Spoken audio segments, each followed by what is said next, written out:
This is the new year of the seminar, which previously the Monday seminar, but now with changes in the schedule, it's a Tuesday seminar, although we will probably have some special time if people from other parts of the world want to speak or participate, like especially if we speak. So this is, incidentally, the world has gotten in some sense a lot larger and in some sense a lot smaller. So if you have ideas from people from Australia or other, whatever, New Zealand to speak, then we're feel free to suggest. It'll be a little awkward time, but can be done. Well, Gus will I think will be in the US when he speaks, so he doesn't count as a person in Australia. All right, so this is, and the first speaker of the seminar is Sam. In a way, that's supposed to be a continuation from the summer, but I think my understanding that Sam's gonna start without assuming we have the detailed memories of his summer lecture. And so with this, I pass the baton to him. Great. Yeah. So I'm not going to assume that you remember everything from however many months ago it was. But at the same time, I'll sort of try to cover sort of different aspects of the paper and different aspects of the subject, so that it's, if you did like attend the talk and you remembered it pretty well, you're not going to be hearing literally the exact same thing for a second time. But I will, since I think most of the people here did actually attend that talk, I'll just go ahead and sort of put up the main result to start with, and then we're gonna work towards that result, or maybe parts of the result. And actually, I don't think I stated the one of the key tools in the generality that I'll state it today. So perhaps it's even a little bit of a better result. So the basic setup is we have of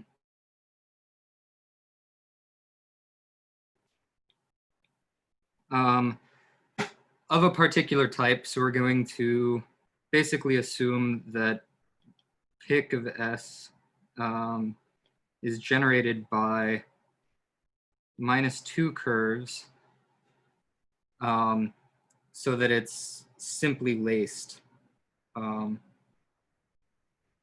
meaning that pairwise C1 intersect C2 is either empty or one point transversely.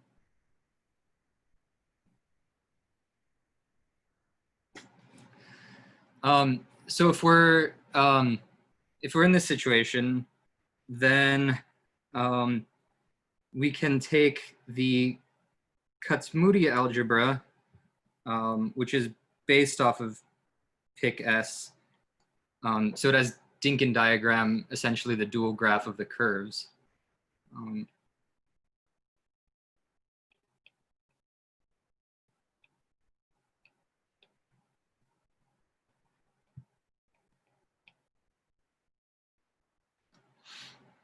And then the affinization of this algebra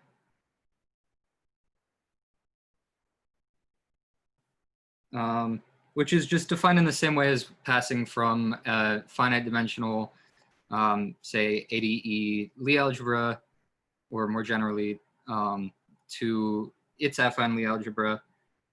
This is just a central extension of loops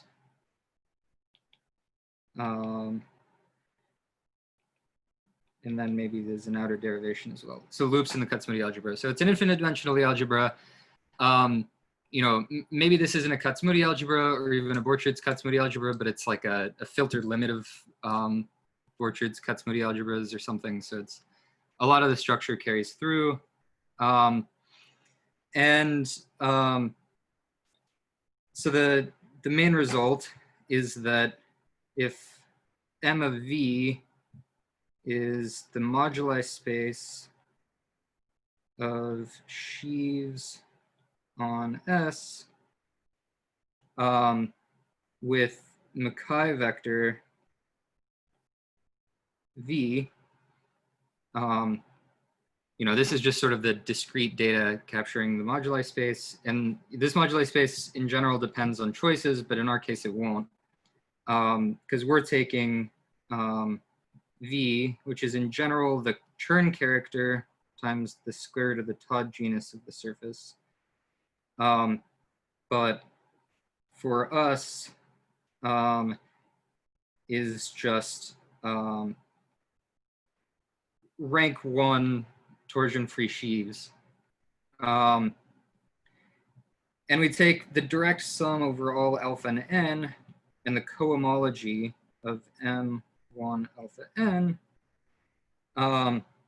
Then the theorem is that this is acted upon by this G hat Katsumuri of pic S via natural geometric correspondences.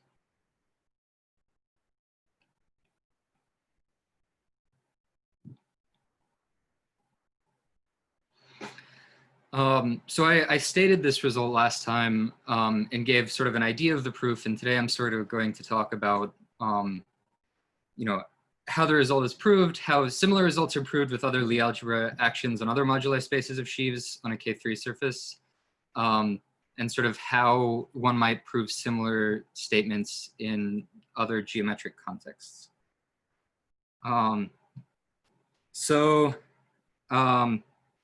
Right, so a general question. And this is going to be the sort of general context in which hopefully, and it'll also give an outline of the proof. A general question is to understand the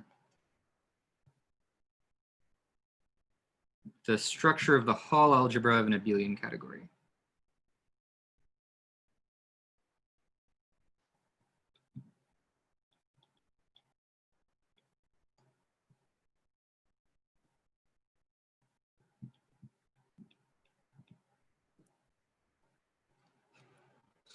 And the approach that we're going to take, well,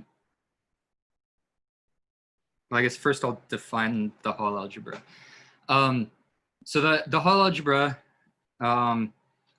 is, well, the data is this abelian category A.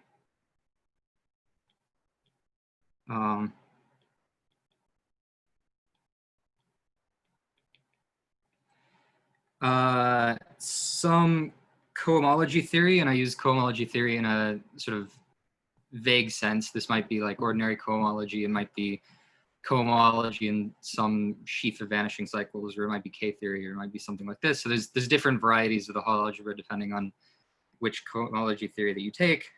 What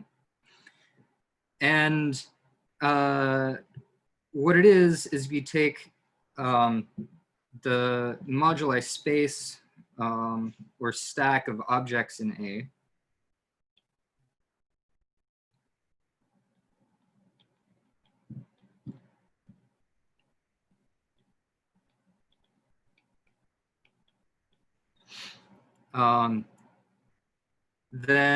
So you should think of A as maybe coherent sheaves on a surface, or representations of a quiver.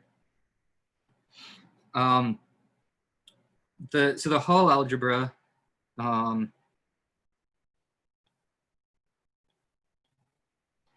is the cohomology of this stack M, which splits into a direct sum over sort of the discrete data from the K theory of the growth in a group of the category, because the space of objects is graded by those discrete data. And it has a multiplication, which is defined by push-pull by extensions.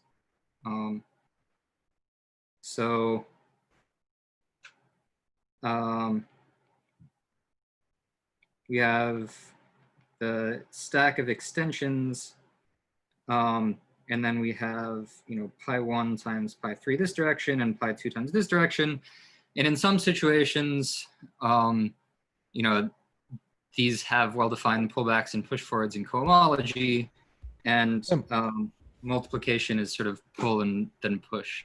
And sometimes maybe you don't want to take this cycle, maybe you want to take a cycle that like agrees with this on a dense open set or something like this. But in general, it's kind of difficult to understand what the structure of this algebra is. In our situation, there are sort of simplifying assumptions and techniques that we can do to understand at least a part of the algebra. Sorry, quick remark. So if your category is like it's like sheaves on a surface, then the K theory of that is like algebraic K theory. So it's going to be something huge. So you probably don't want the K theory. Index gamma is probably. Oh, right. Yeah, this is like, so this K theory here, we want to take like, numerical K theory of, so there's two places K theory showed up. It was here and here. Here you definitely just want to take like the numerical data. Or are you saying that you don't want to do K theory here? You don't want to do algebraic K theory? No, here there is fine. There is fine. Yeah. Just in terms of indexing data, that's right. Yeah, yeah. You want to index by just the like numerical K group.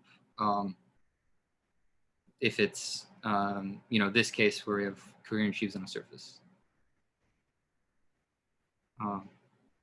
Great. Was that the only remark?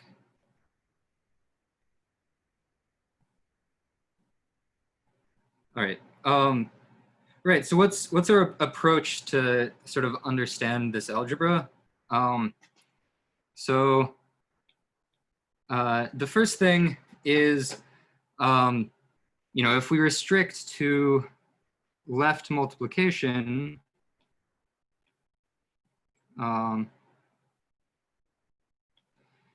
by rigid objects,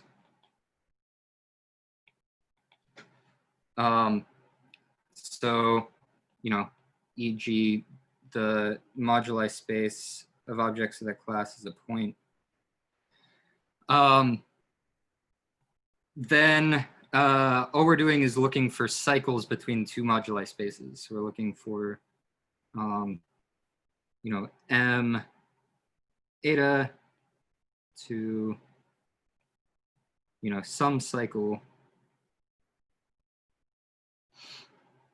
And if further we restrict not to the, the whole Hall algebra, but we maybe decompose the Hall algebra or look at some, fixed subset, which is fixed by this left multiplication, then maybe it's sort of a manageable situation. So in our case, what we're going to do is we're going to take, our rigid objects,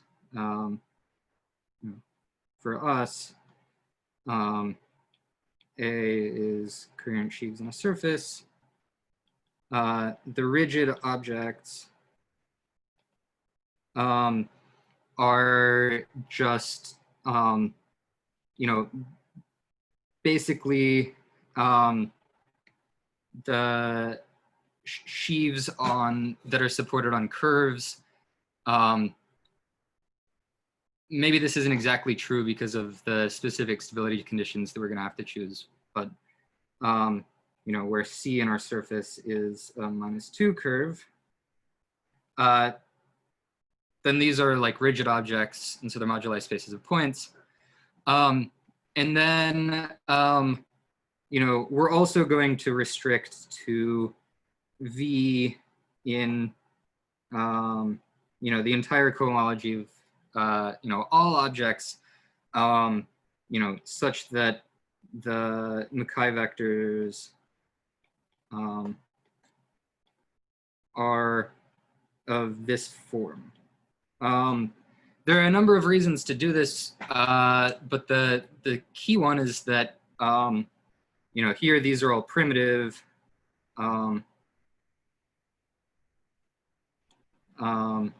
Meaning not equal to mv0 for m greater than 1, which means that you know, the moduli spaces are smooth.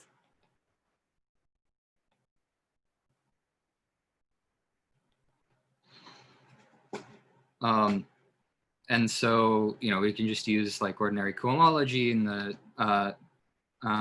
pull back and push forward are sort of easy to construct and define. Right, so this is, we've taken a general problem to try to understand this whole thing, and we've sort of restricted to a simpler situation to try to understand a part of it. Right, so the next thing is that frequently these moduli spaces have local analytic structure given by quiver varieties.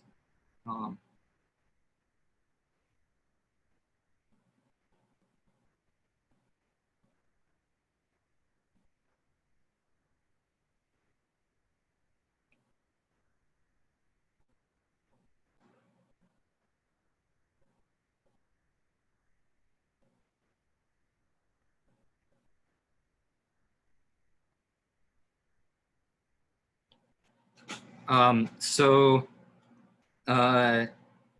you know, in general, if we have, you know, this doesn't always work, and sometimes it, you know, it's not just a quiver variety, but it's a quiver with some like potential or something. But in our case, they're just ordinary Nakajima quiver varieties.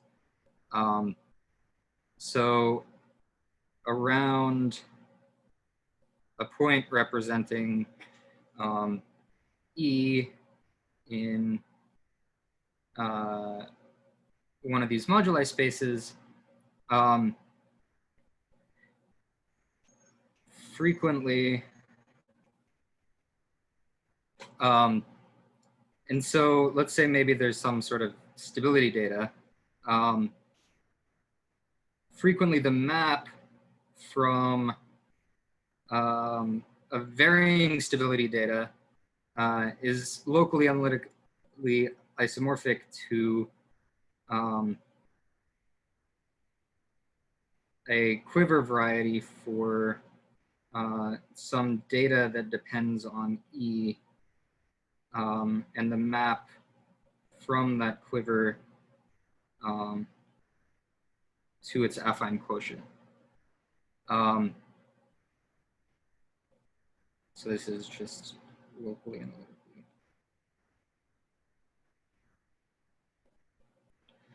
And then, you know, there are algebraic structures that are defined on these, geometrically on these quiver varieties. And so if we have this sort of local description, then we can just glue, you know, local quiver correspondences.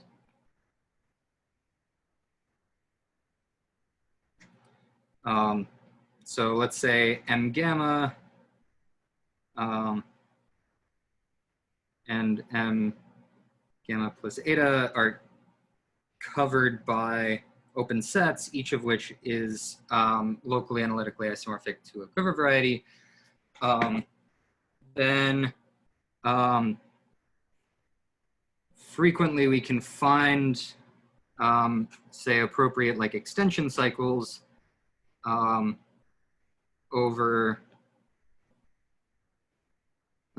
these local patches, and just, you know, glue the cycles and calculate, say, like commutation relations between the cycles just locally, using that they have certain commutation relations in the quiver variety case. So that's the general strategy. You know, I personally have been trying to like find a lot of other situations where this same sort of strategy can apply.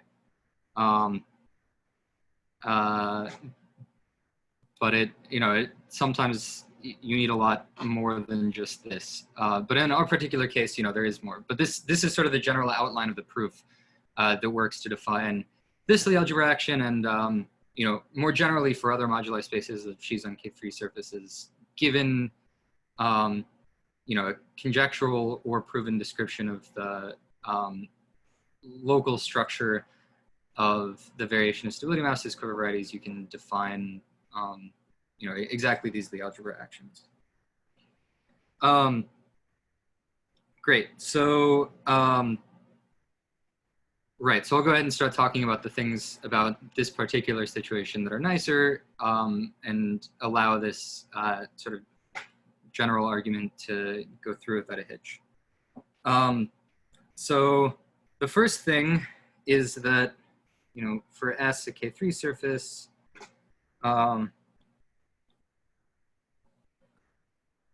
it's a theorem, I think due to Mackay. I'm really bad with who are the appropriate references for a lot of these results about moduli spaces of sheaves, because frequently they were worked on by a lot of people. But it's a theorem that moduli space of, you know, this depends on a polarization. So let's just, you know, fix the polarization. You know, for V, a primitive Mackay vector,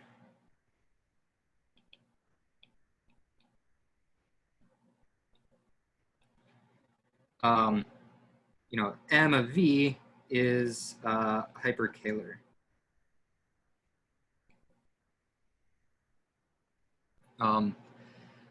So you get a lot of nice control over its birational geometry. In particular, there is the you know, Mackay homomorphism,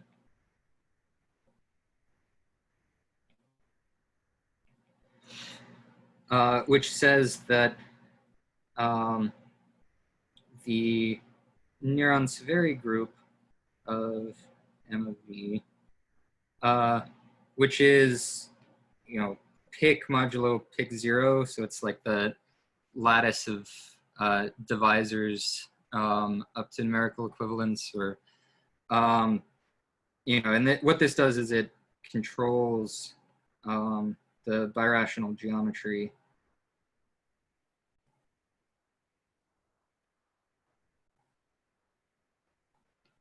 of the moduli space. So this sort of abstract thing, which you might not have a priori a lot of control over, is actually just isomorphic to the orthogonal complement of V in the algebraic cohomology of your surface. Or really, this is V perp modulo V if V squared is equal to 0. So what this means is that we can sort of do all of our computations over here on this side, where we know exactly what the algebraic Mackay lattice is, because given our assumption about what our surface was, this is actually just, you know, the, like an, I guess, is it the root lattice or the co-root lattice of the, yeah, I guess the co-root lattice of your Kac-Moody algebra, and, you know, just H0 and H4. So, you know, given our assumption that the Picard of our surface, which is, you know, the algebraic H2, had this nice, you know, representation theoretic-like form, you know, we have the possibility of controlling the entire birational geometry of the moduli space just in terms of this kind of representation theoretic-like data. So the next theorem is that, you know, there is actually a nice explicit description of the entire birational geometry of the moduli space, just in terms of kind of linear algebraic data. Right, so theorem of Bayer and McCree.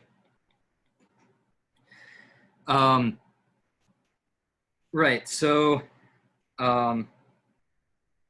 every hyperkähler birational model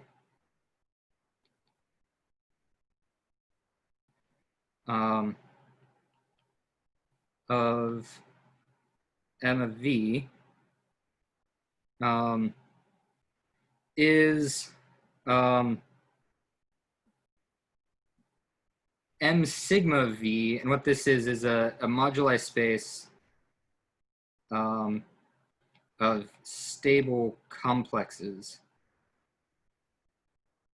or I guess more appropriately, stable objects in the bounded derived category of your surface. Right, so I'll explain this, you know, some of what this means.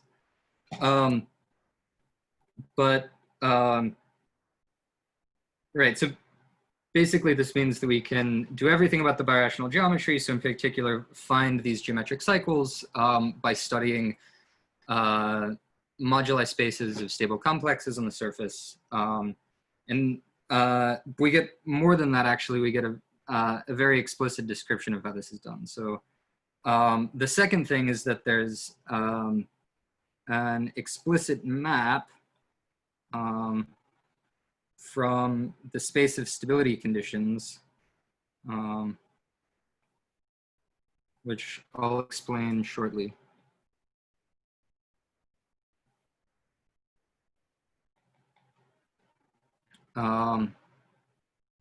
To the positive cone in NS of,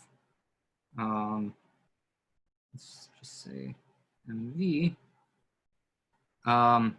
which is equal to the positive cone in V perp by, you know, the Mackay homomorphism. You know, I'm sort of skipping over what the positive cone means in the Neuron severity lattice. You know, there's like a naturally defined quadratic form, and it's the positive cone on that. But the quadratic form just goes to the intersection pairing on the cohomology of the surface, and then the positive cone with respect to that is well defined. Right, so you get a map from a stability condition to the positive cone that has a bunch of nice properties. So the properties are that, you know, L of sigma for generic stability condition sigma is an ample class on the corresponding birational model.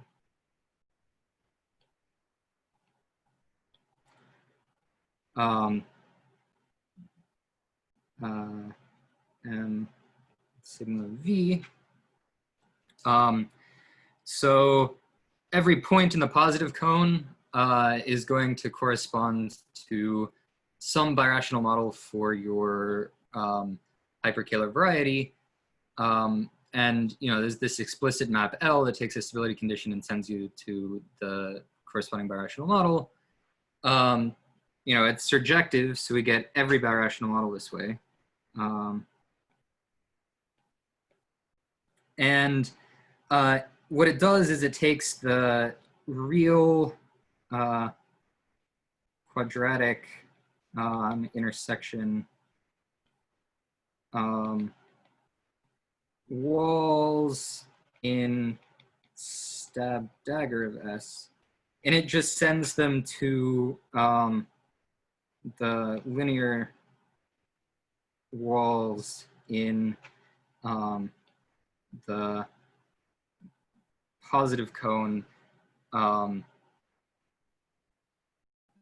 you know, and there's an explicit description of which walls are covered. So we start with this sort of complicated, complex manifold of stability conditions. You know, its structure is fairly sophisticated, and you know, it has these like real quadratic walls that describe the birational transformations between different moduli spaces.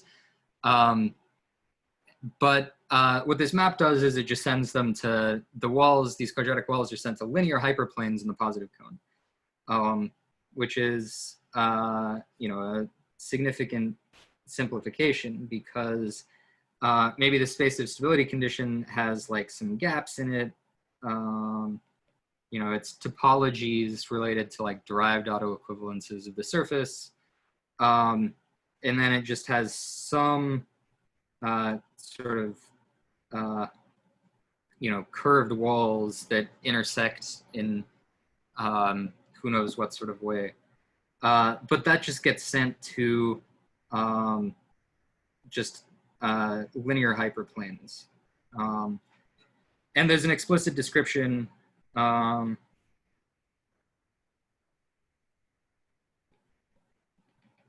which hyperplanes.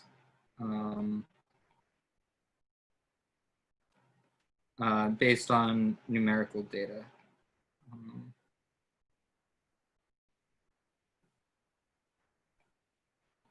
Right, so we get complete control of the birational geometry and the variation of stability based on what is essentially linear algebra. Right, this is pretty abstract, so I'm going to give examples that are relevant to our situation. So I apologize if you've seen this picture before from last time. Right, so let's see. I guess I can't move this anymore. Oh well. Great, so let's see an example. So here we have S is a K3 surface which is elliptic with a section. So it has, you know, a -2 curve C, and then it has an elliptic curve fiber. Technically, this doesn't fit into the situation described in the introduction, but the same story holds for just the -2 class. Unfortunately, there isn't an algebraic K3 surface with just a -2 class. You need to have Lorentzian Picard group. So, you know, you need to have that elliptic fiber in order for it to actually be the Picard group of the algebraic surface. But, you know, the same sort of story holds. Right, and then what is this picture? H2 algebraic, which is the Neron sphere of the surface, or the Picard group of the surface, has intersection form 0, -2, 1, and 1, because you have a -2 class of the section and it intersects the fiber in one point. What this is the positive cone in the Neron Severi lattice of the Hilbert scheme of 2 points on the surface, which is isomorphic to 1, 0, 1 minus n perp for n is equal to 2, sitting inside of algebraic cohomology of the surface. So it's so what is this? So V perp is equal to well, we actually get all of H2 of the surface. So we get H2 of S algebraic. And then we get, you know, one extra direction from H0 and H4. And it turns out to be the class of the divisor corresponding to a moving double point. I guess actually double that. So this is a divisor on S2, n minus 2 is 0. So it's just the divisor corresponding to, 2 points overlapping. Maybe half of that? Or one more time? Maybe half of that? Not, or two. Let's see. So, right. Yeah, it's half of that. So half of that is a divisor.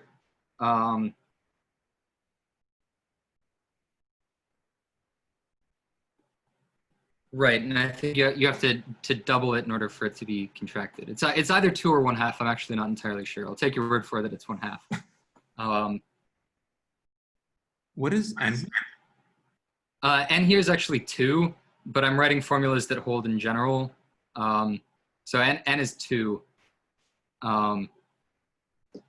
But I got it. The same thing works for any n, but this picture happens to be for n is equal to 2. Great. So, and what these are, this is a slice of that positive cone, represented in the, usual way of representing, slices of Lorentzian spaces as hyperbolic spaces. These lines are exactly the walls that form the wall and chamber decomposition of the positive cone. So for example, this wall here is the orthogonal complement to this divisor.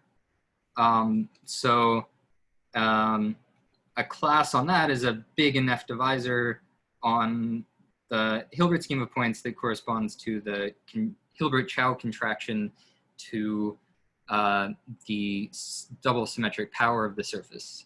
And then there are sort of all these other walls as well. So if we have, some point here, maybe this is L of sigma, and then this is an ample class on M sigma V. And any other class that's in the same chamber is also going to be an ample class on the same variety. Question. Yes.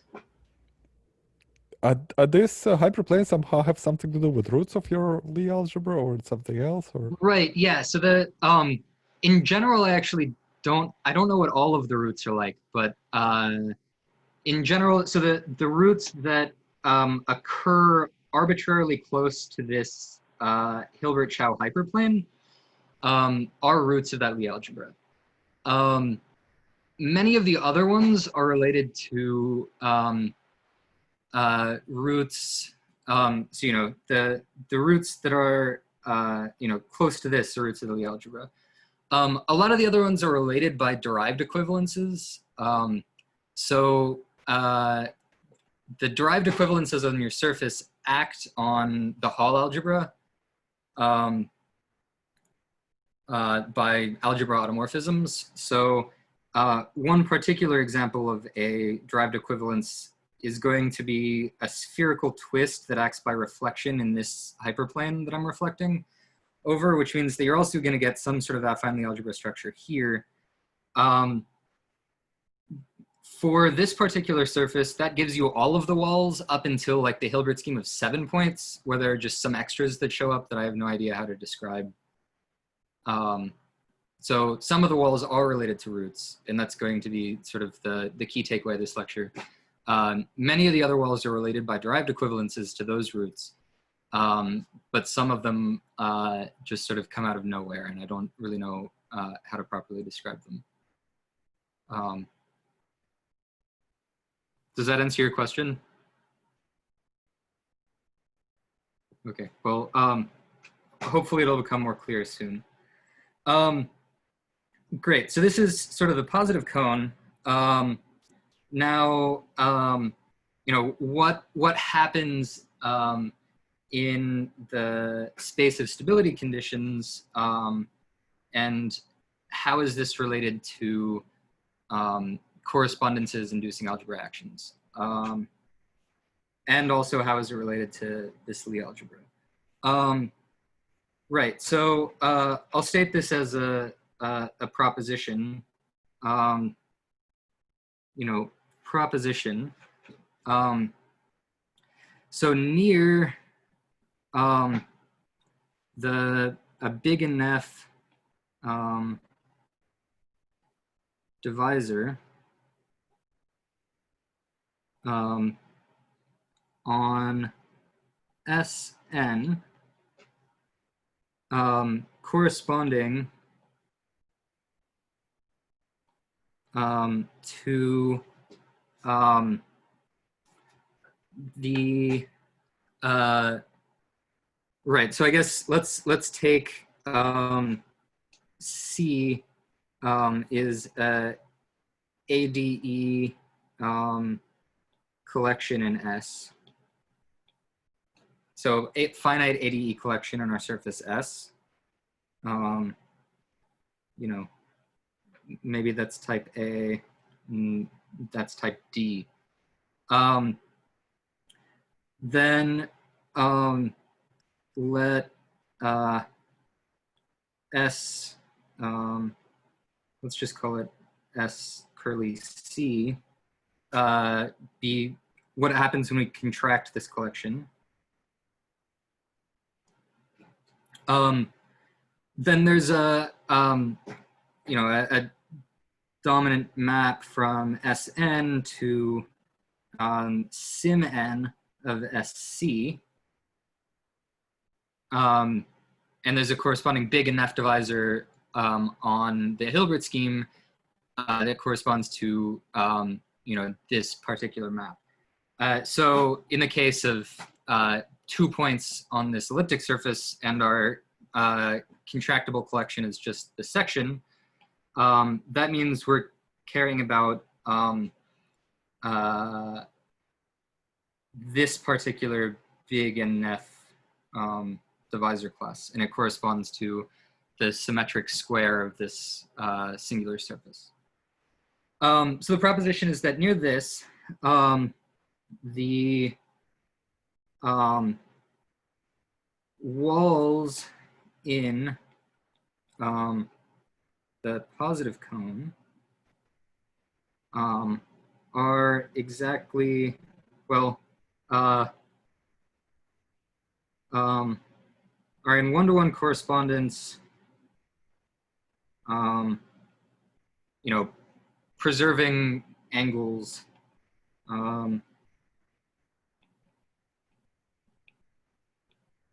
with the root hyperplanes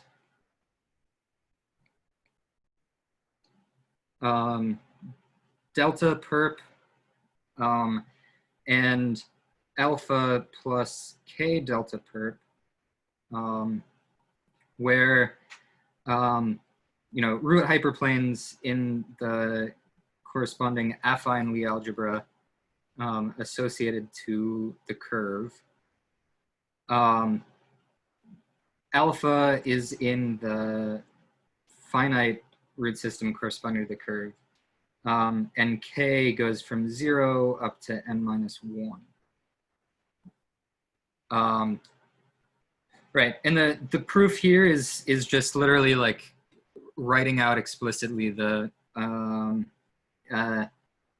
Bayer-McCree description. So it's just the Bayer-McCree numerical data.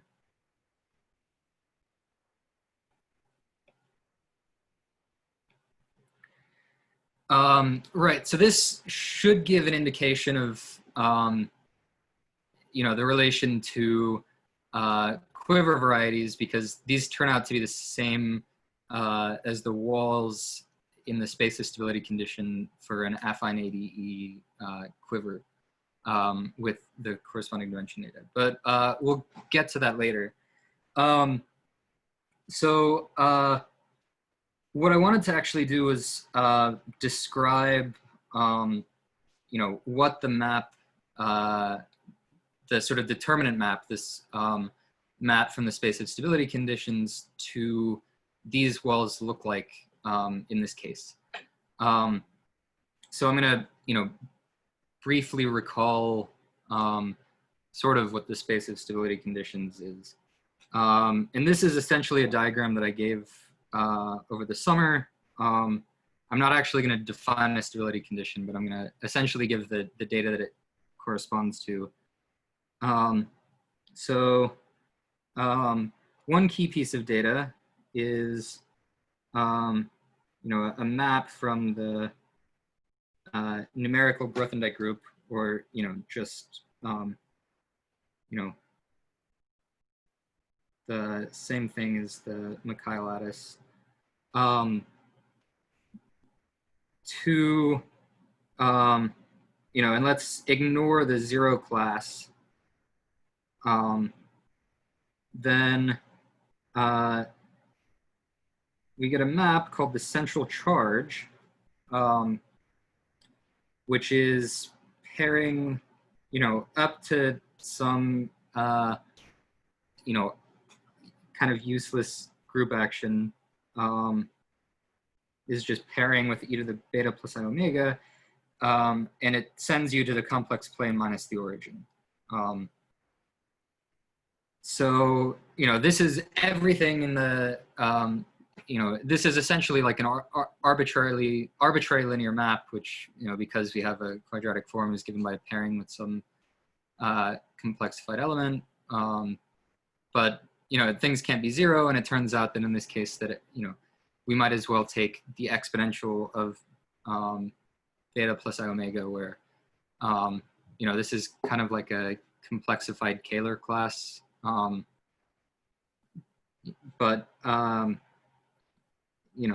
some of what I'm saying is only true for K3 surfaces, and some of it is sort of true in general. Right, so then every stable object has its Mackay vector, which is in the numerical Grothendieck group.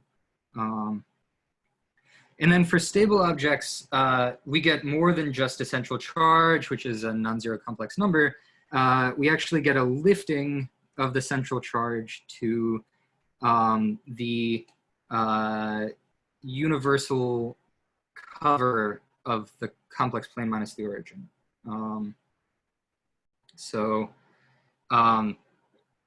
Not only do we get a complex number, we also get a phase. So if we have E is in here, we get a phase phi of E, which is in R, which lifts the argument of the complex number. So this is, R e to the maybe pi I d of E or something for some lowercase r.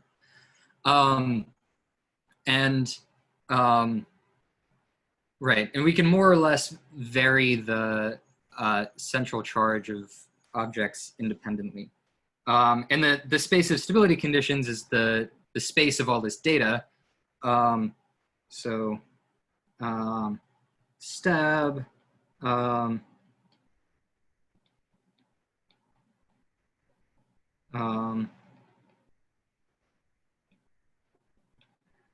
but more or less up to group actions on the space of stability condition, which are basically like, rotating the universal cover of the complex plane minus the origin. So the universal cover of GL2R is essentially the choice of beta plus I omega, such that Z of some class eta is not zero for rigid -2 classes eta. This isn't exactly correct, but it's roughly true. So in our situation, what is this map from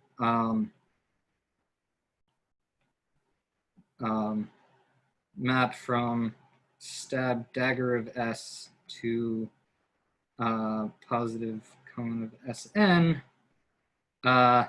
near these points corresponding to, SC nth symmetric power. And the answer is that they kind of take all of the affine hyperplanes and kind of resolve the singularity at the origin where they all overlap. We have, so I'll put some more of these pictures up, which again, I apologize if you saw them last time. We have, for various n, either more or fewer root hyperplanes arranged according to the roots in an affine, in our case, affine SL2 root system, depending on n. So this is like n is equal to 2. Maybe this is n is 7. That's n is equal to 12. So we get, more roots from the affine root system depending on the number of points that we have. Then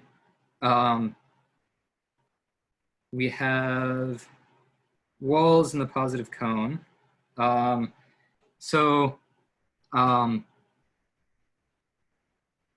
see. I'm actually going to try to make it pass through the origin.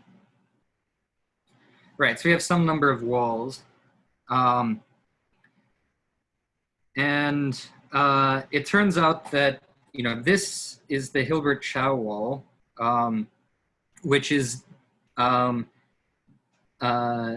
dual to kind of this curve of double points, or the class of a curve of double points. So divisors on this wall correspond to, let's see, so, divisors which pair to 0. So there's a pairing between divisors and curves that's just intersection. And it's divisors that pair to 0 with a curve of points where, we just have a double point that's allowed to rotate according to a P1 and some number of other points. These are the divisors which are dual to curves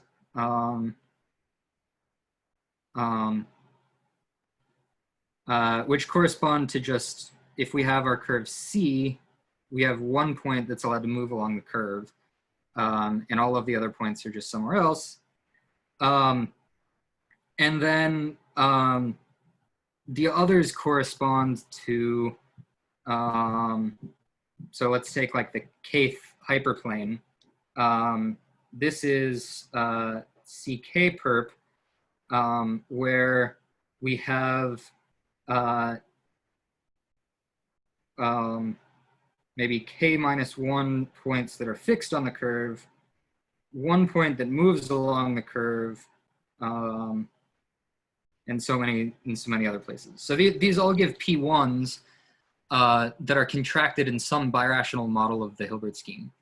And these are divisor classes on birational models of the Hilbert scheme that pair to 0 with these corresponding curves.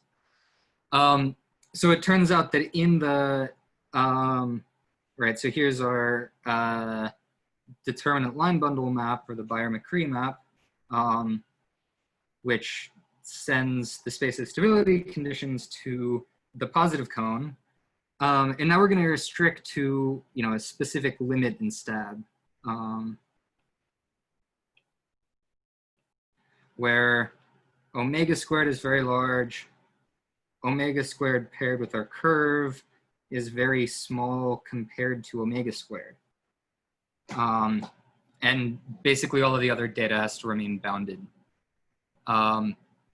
Then what happens is we get a series of gaps in our space of stability condition, which are arranged according to an affine SL2 hyperplane arrangement or affine A1 hyperplane arrangement, in general, if it's a, ADE collection, it's a hyperplane arrangement of affine corresponding to that type. So,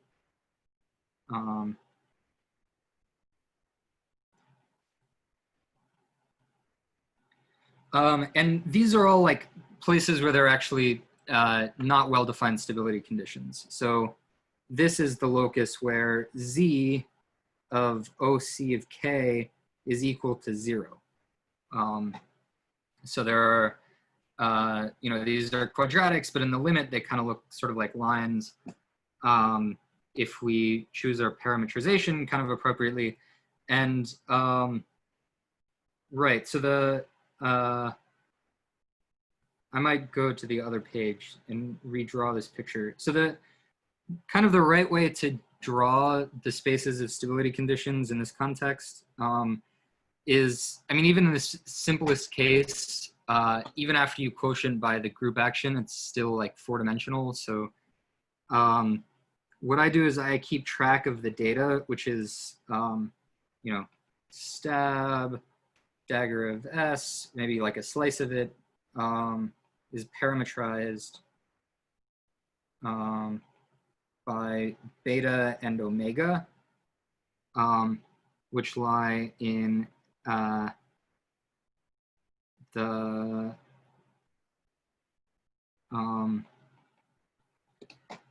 real second algebraic cohomology, which in our, pretty much the simplest case that has a -2 curve is going to be 4-dimensional. So it's hard to draw pictures of. So what I just do is I keep track of how beta pairs with omega.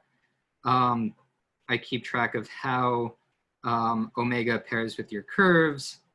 And then I keep track of how omega pairs with beta. Then our hyperplane arrangement corresponds to when omega pairs with C is equal to 0, and beta paired with omega is equal to an integer.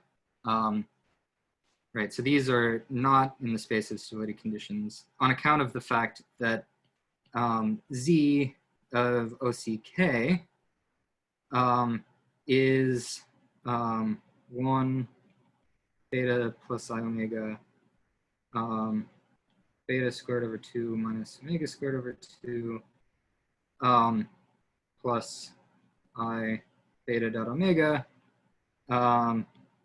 paired with V of OCK, which is 0 C K plus 1.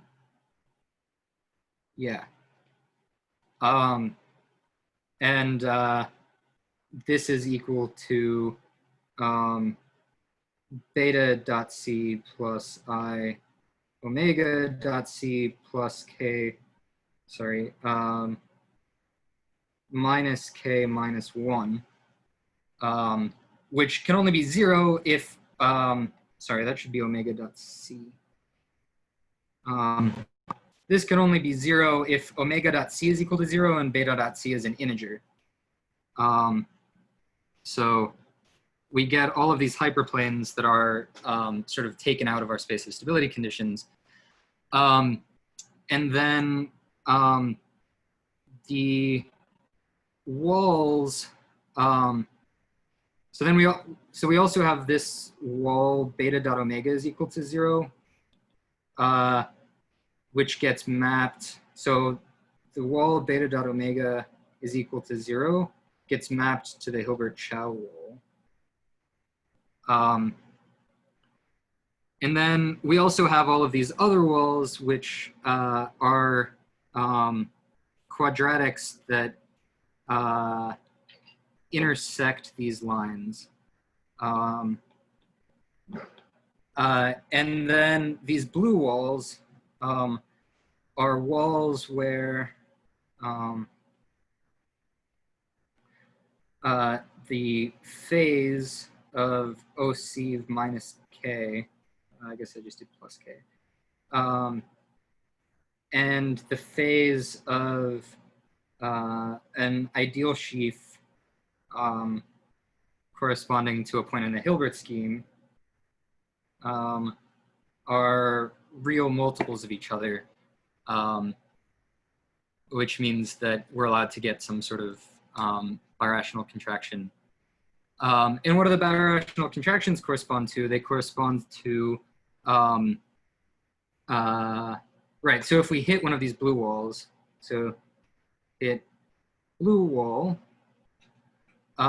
which is going to get, you know, or one of the vertical red walls in this picture. So these are just some of these, you know, planes. Then what happens is so if we're here, the phase of OC of K overlaps with the ideal sheaf, where the length of y is equal to n, or some other, you know, it's not always an ideal sheaf if you're not always in the Hilbert scheme model, but if you're in a different birational model, it's a similar story holds. And then what happens is the sequences where we go from 0 to some sheaf, to the ideal sheaf, to say OC of minus n, are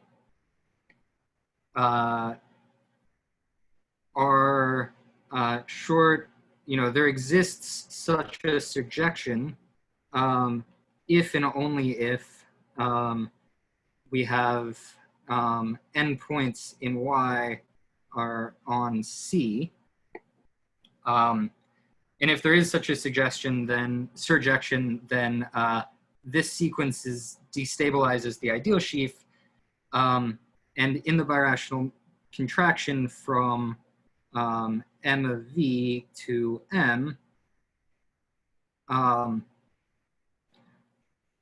all of these IY, such that there exists such an exact sequence, all get sent to the same point, which is the class of E, direct sum, the class of OC of minus n. So what we're doing is, you know, the curves in the locus that are contracted are exactly the curves of you fix n minus one of the points and the last point is allowed to move around the curve. And you get this sort of contraction. Great, so, you know, what we've proven is, well, almost proven. You have to be a little bit careful with, you know, elementary transformations and actually transforming the, well, I guess we've proven what I'm about to say. That, oh, maybe we haven't. So I have yet an hour and 5 minutes into the talk to talk about the local quiver description.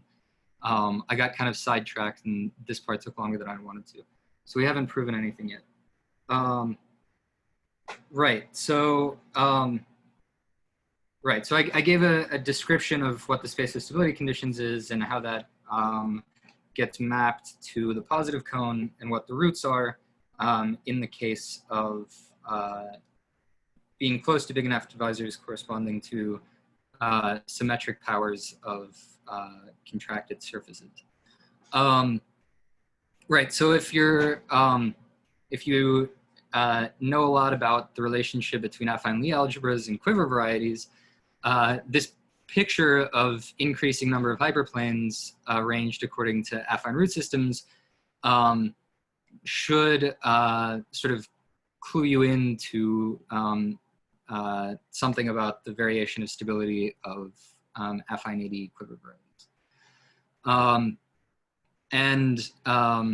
You know, there's a reason for that. In this particular case, the reason isn't that complicated. In general, the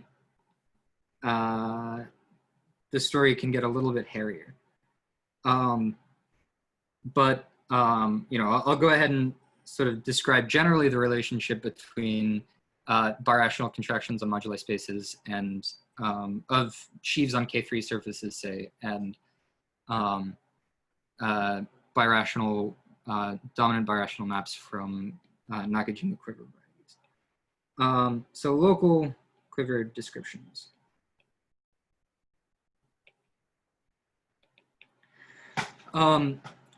Right, so I guess the first thing is to talk about, I'm not actually going to define a quiver variety. We're going to, I hope people have been either like following Andre's course or just generally understand. Maybe the first years should look up the lecture that Andre posted in the Telegram about this. But what I will describe is the process that goes from a sheaf and tells you what the local singularity is supposed to look like. So let E in some moduli space of sheaves, maybe sigma is non-generic,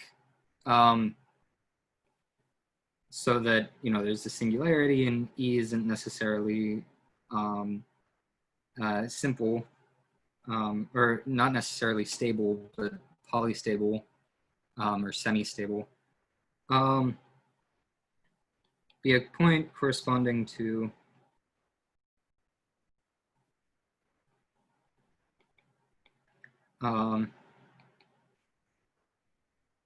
a direct sum of stable objects or sheaves or something like this. Then define Q of E, the Ext quiver of E. So I'm going to rewrite that so that there's more space. So E is the direct sum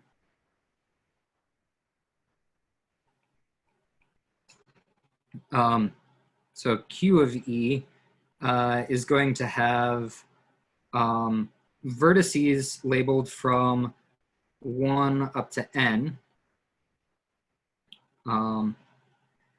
And let's say between the ith and the jth vertex, we're going to have Ext1 of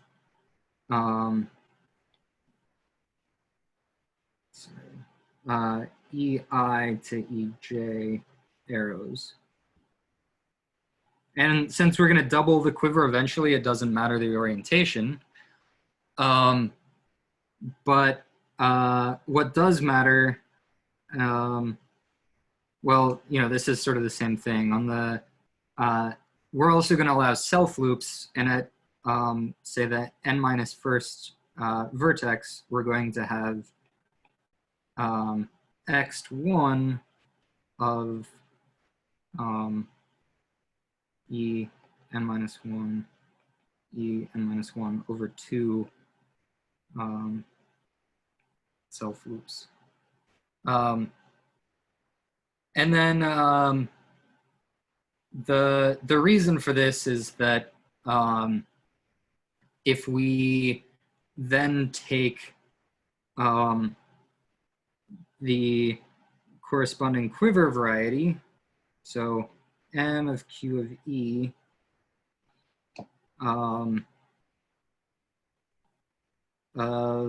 then our dimension data is going to be exactly these K's. So this is K1 up to Kn. So K1, Kn minus 1, Kn.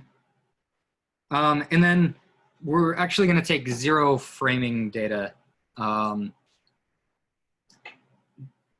but there are relations between framed quivers and unframed quivers that lets us relate this to if what you're familiar with framed quivers. Right, and then so what this is this is actually x1 of our sheaf with itself, you know, some quotient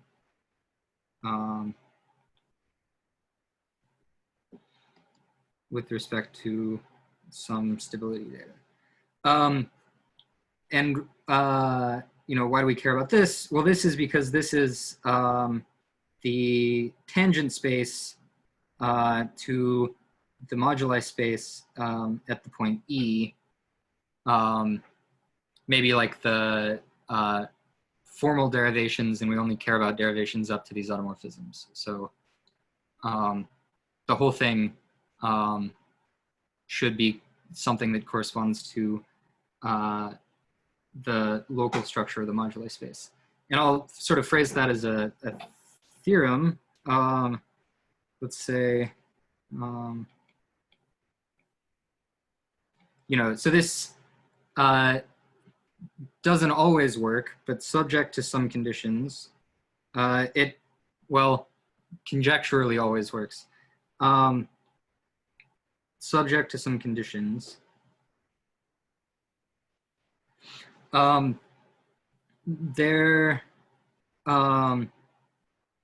is, right, so there is a,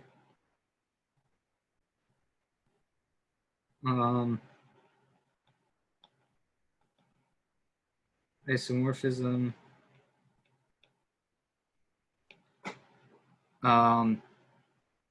from a moduli space of the chi-vector V to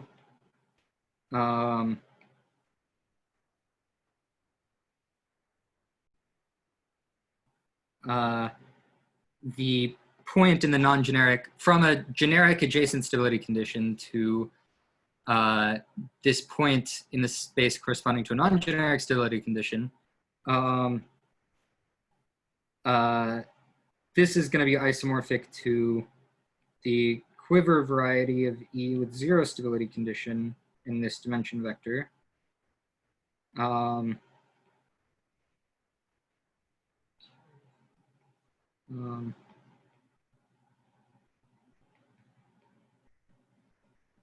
Right. So the map around a point on the base from the moduli space for generic stability conditions to, you know, its contraction induced by varying to a non-generic stability condition. You know, this space isn't actually defined, but, you know, the sort of stratum in that space corresponding to the surjection is always well defined. This is locally given by the map from the quiver variety for a generic stability condition to the affine quotient for the 0 stability condition. So I'm not going to discuss what conditions are needed. You know, if you want to know, you should ask me at the end of the talk. But you know, it's essentially supposed to always be true. You know, conjectured by I guess Julia and also Zhang, and you know, people expect it to be true that this sort of always holds. But for us, it's easy to have this description.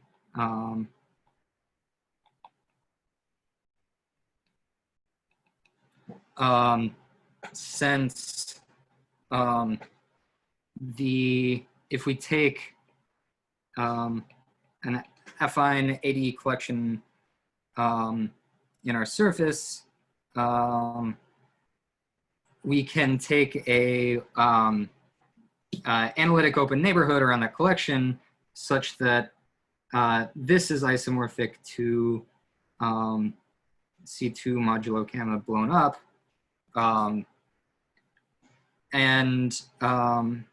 The Hilbert scheme of n points on C2 modulo gamma blown up is a quiver variety for other reasons.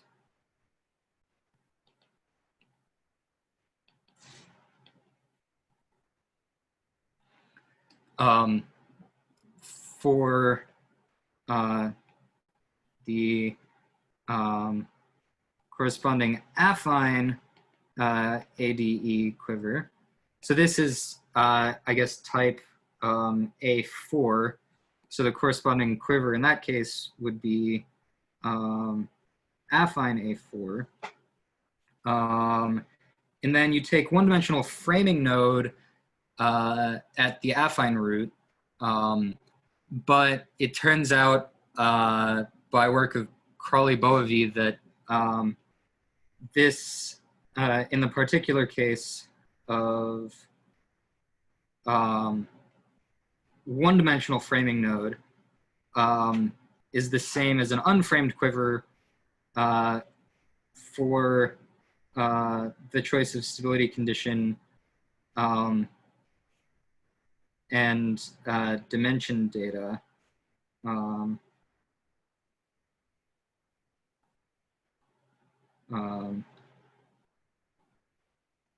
Right, so we can choose specific choices of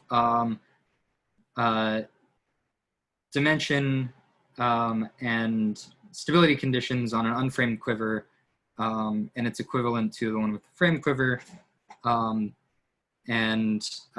This description in terms of the X quiver carries through, even if we can't actually use the theorem, just because we know that endpoints on a surface is locally given by endpoints on an ADE surface, or similarly, like products of quivers for different collections of ADE quivers. Great, so unfortunately, I'm sort of running out of time. Right, so we know that, theorem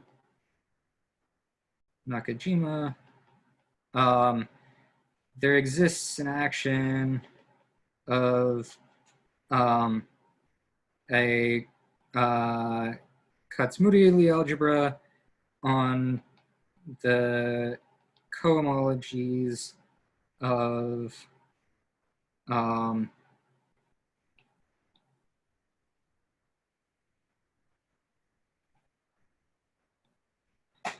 quiver varieties if we take the direct sum of row of V, and these turn into weights, where EI gets sent to a particular cycle, which is similar to the extension cycle and agrees with it generically, and this works for any framing data, MQ theta of VW to MQ theta V plus EIW.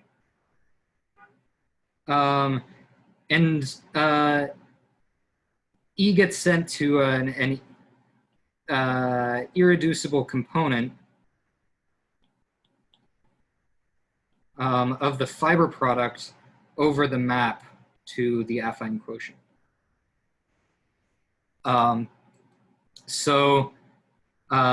We have this sort of Lie algebra construction that deals with cycles that are over, Steinberg varieties is the technical name for this fiber product over the affine quotient, and we locally have descriptions of moduli spaces as we vary parameter as maps from a quiver variety to its affine quotient. It's natural to expect that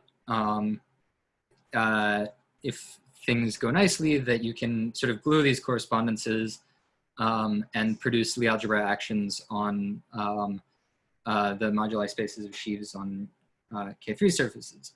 And this turns out to be true. So I'm going to skip some of the technical assumptions, but because it's actually a sort of long list of technical assumptions. But you know, if we have some collection S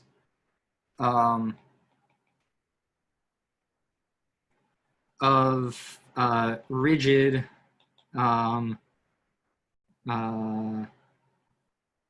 objects in dB co of S. And here S is any surface. We don't really need this description on the Picard lattice for this to work. Such that, you know, the V of the SIs are arranged according to a finite dimensional AD root system.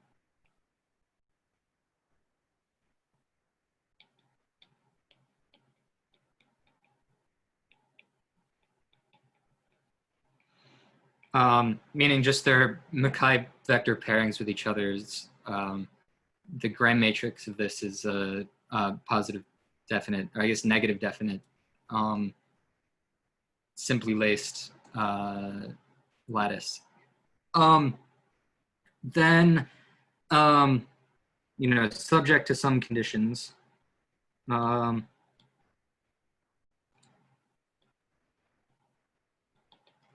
including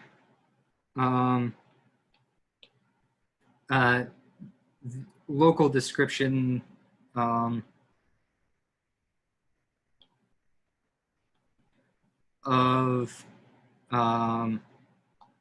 M sigma of, say, V plus K dot SI to M sigma 0 of V plus, you know,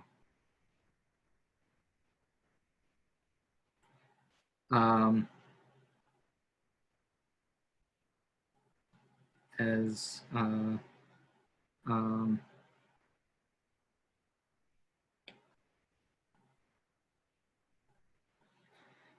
subject to some conditions, and the other conditions are basically that there are no other like extensions that show up and kind of ruin things. Then the corresponding ADE Lie algebra acts on the direct sum over all K of the cohomology of M sigma V plus K dot S. You know, we get this Lie algebra action where EI is sent to a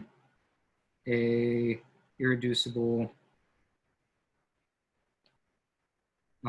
component of, so here we have M sigma of V, and here we have M sigma of V plus SI.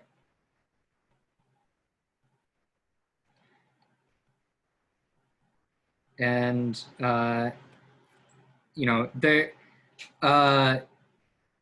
exists a sort of common base of all of these maps, which is defined in the quiver case, but some of the difficulty of this is actually, you know, producing this.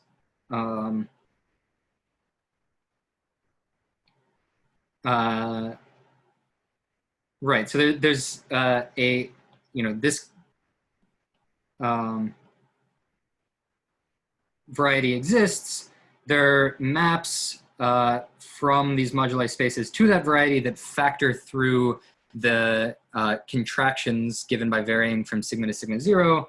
And if we send EI to a specific irreducible component of these fiber products, Fi goes to, you know, plus or minus the same class in the other direction, and the HIs just go to multiples of the diagonal, then these give you a representation of the corresponding finite dimensional algebras on those moduli spaces.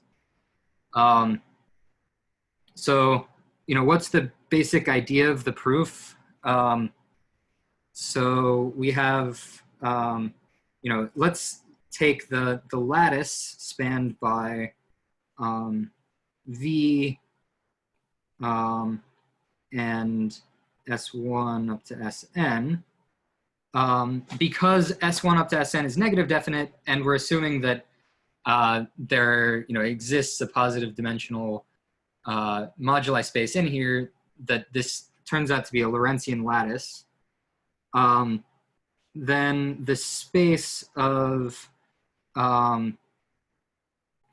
let's see, so the space of, you know, V plus Z of S1 up to Sn is going to pass through at least one point in the positive cone where the moduli space is positive dimensional.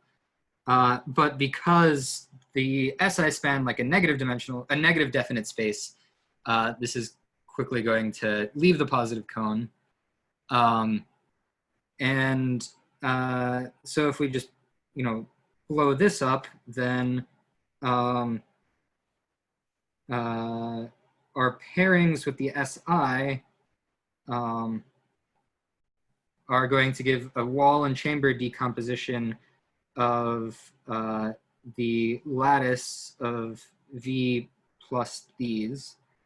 And then there's a particular V plus M dot S such that if we take, you know, M sigma 0 of V plus M dot S, then any of the other M sigma 0 of, you know, V plus K dot S for some other, you know, vector K is actually going to naturally be included in this moduli space.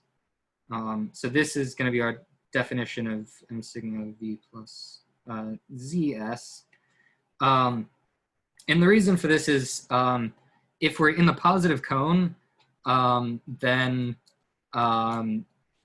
the destabilizing sequences are just going to be like extension sequences.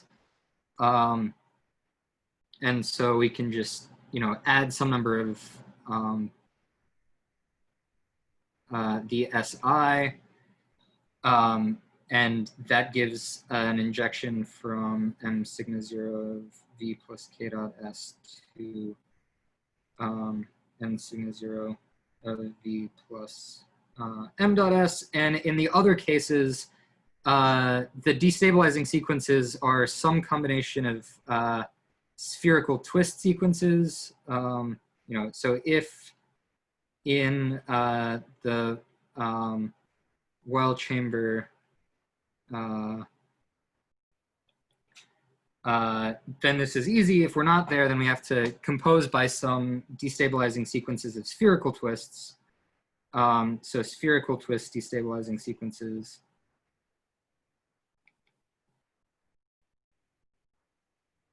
And that gives us, after adding some of these rigid spherical objects, brings us to equivalent to a point in the Weil chamber. And then those vectors, after some extensions, bring us to that particular vector. So there's some effort to create a common base, but then once we have that, then literally this picture that I drew before works exactly. So here we have this MV plus ZS, and then we have these moduli spaces, which are covered by things that are isomorphic to quiver moduli spaces. These maps are all isomorphic to the maps to the affine quiver. And and we can glue EI quivers to each other in the corresponding fiber product, and this proves that they have the appropriate commutation relations because they do locally. All right, so my clock says that I'm a few minutes over. Over the summer, I said something about how you can glue all of these together and give the Lie algebra action that I described at the beginning, this large sort of infinite dimensional thing. And it's essentially by doing this locally on every, affine AD root system and gluing them together to give this big affine, affinized Kac-Moody Lie algebra action on all those moduli spaces. All right, so I'm out of time, but are there any questions? Questions?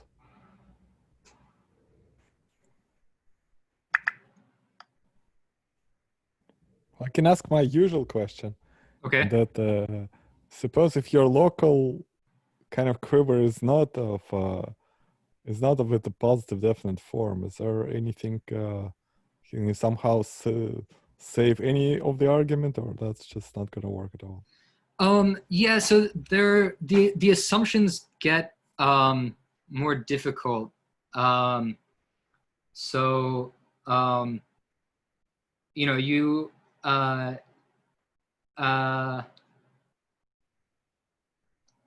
haven't been able to extend it past the case where you have finite dimensional ADEs.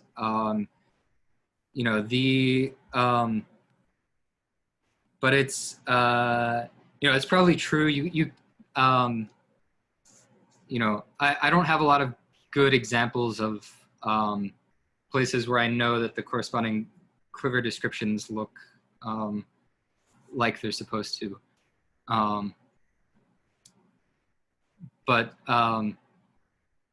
Right. All the places that I know for sure how to do it are places where you can deform to finite dimensional ADEs, then glue them together. I struggle with the case where there are like imaginary simple roots. So there's like you're starting with not sort of spherical classes. But I think that if you want to do the semi-definite case, then if you have a description where a local description, it's not going to be a local description in stab. It's going to be a local description in the positive cone, where you get sort of the corresponding affine AD thing. If you have a local quiver description there, then you can do this exact same argument by sort of breaking into finite dimensional pieces, because the local slices in the quiver variety are corresponding finite dimensional things. That's enough to build an affine ADE action. But in the cases where there are simple imaginary roots, so where your quiver has self loops, I don't know how to do this case. Does that make sense? Sort of, yeah. But is that fair to assume that so like the different generators of your Lie algebra so you have roots corresponding to particular -2 curves, and then each -2 curve you can twist by whatever O of k, and that these are kind of like the loop brothers of the generators in your affine Lie algebra. Is that right? Yeah. So those are kind of, that's passing from the Kac-Moody algebra. Yeah, this is right. There may be sort of like a the birational, but yeah, this is essentially right. That OC of if we have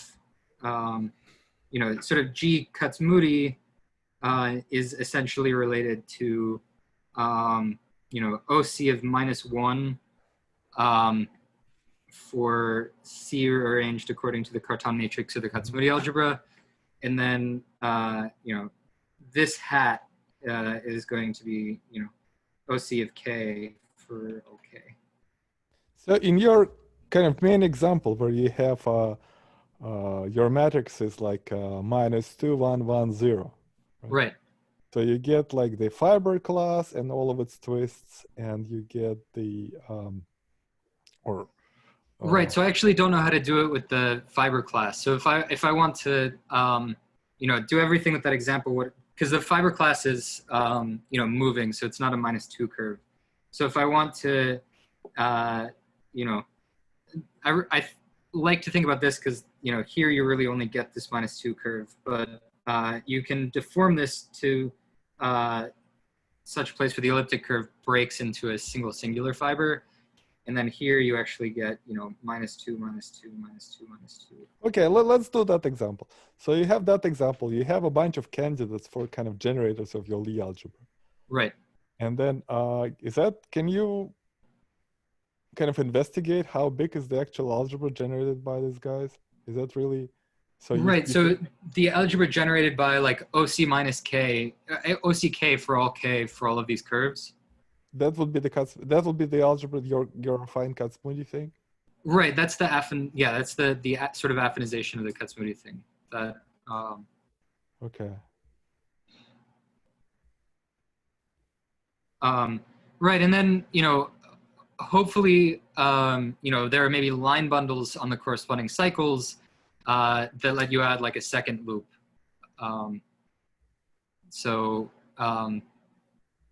There's some sort of like tautological end bundle or something on the irreducible components of the Steinbergs that will let you sort of have like loops in this algebra.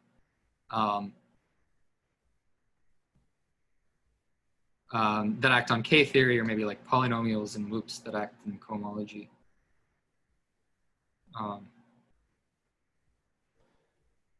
Right. I guess what I'm trying to say that if you look at the corresponding quiver variety corresponding to something which is not of ADE type, then eventually in like the cohomology of that quiver variety, you'll have some class which is not, there'll be some kind of cycle which is not in your Lie algebra, right? Because this cohomology of that quiver variety has some other classes. And is that possible to somehow use? There's no way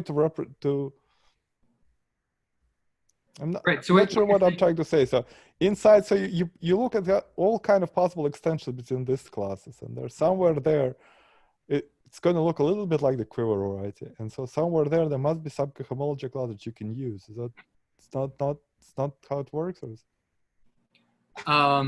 so where are you saying that there's a cohomology class? So you're talking about, so you have this, maybe this quiver that. Yeah, let's pick some quiver which is not of a affine AD type or some such quiver, and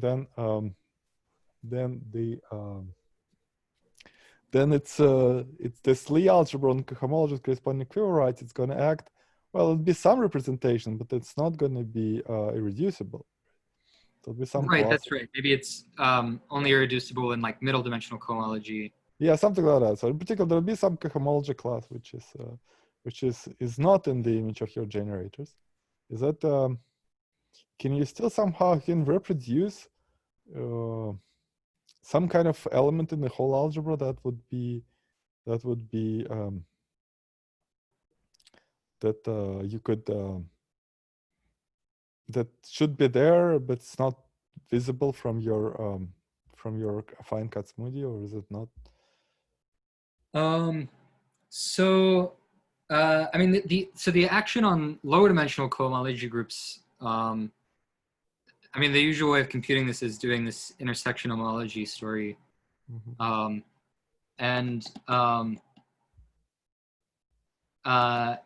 That also shows up in the corresponding Hilbert scheme of the K3 surface. So that you do get an inclusion, I think, from, oh, right, so you're saying for this quiver. Right, so that's, yeah, I don't know. I don't know if you can capture,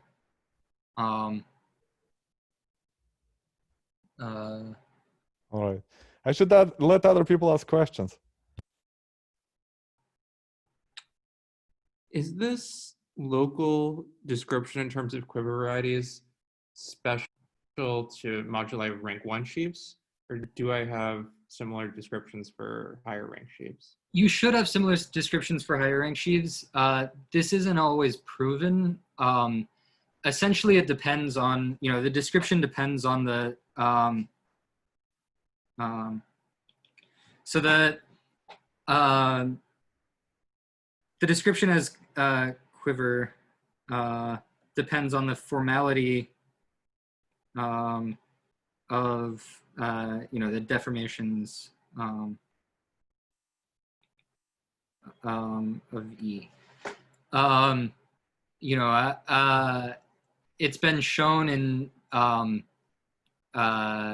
pure rank 1 sheaves by Arborello and Saka. The simplest places to find other ones are by starting with rank 1 sheaves and applying derived autoequivalences that send you to, like weird rank sheaves. So take some sort of spherical vector bundle and do a spherical twist by that. And this sends you to just some strange, if we take the direct sum overall alpha and n of 1 alpha n, cohomology, and then we apply, spherical twist by just some v, which is maybe, rank r, with v squared is equal to -2, we're going to get some strange moduli spaces, but we know they're birational geometry because they're isomorphic as varieties because, it's a derived equivalence. So, but it's conjectured to hold in general. Maybe if, if there was a better understanding of mirror symmetry for hyperkähler varieties, then this could be deduced, the formality statement could be deduced from the absence of, algebraic classes in, generic elements of the twister class, since, they'd be mirror to some Fukaya category where the morphisms were given by, holomorphic curves, and those don't exist generically. But I don't know if the technology is there to prove it that way, but some people have techniques to prove it in other ways. So, but mostly that's for like ideal sheaves and torsion sheaves. Is it known for these O'Grady examples? Not that I'm aware of. I don't actually, so those are, yeah, I don't know anything about the local description of the, those singularities. I mean, in general, so what I've been thinking about a lot is, local, so it's in general known that if you have a moduli space of sheaves on a Claviau threefold, then, this is locally analytically given by a quiver with superpotential. With like analytic convergent superpotential, for example. And so, in general, there are statements in general. There's this paper by Toda called, I don't know, maybe moduli space of sheaves and representations of X quivers or something that I think describes sort of the state of the art in general, even beyond the hyperkähler case. And then I know that Arborello and Saka are working on extending it, but yeah, it's an open problem in general.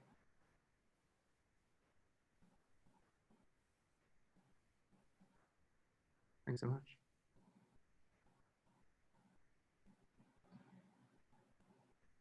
More questions?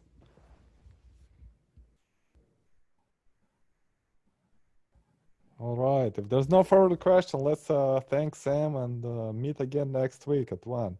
So for a talk by Henry. Thank you, Sam, so much.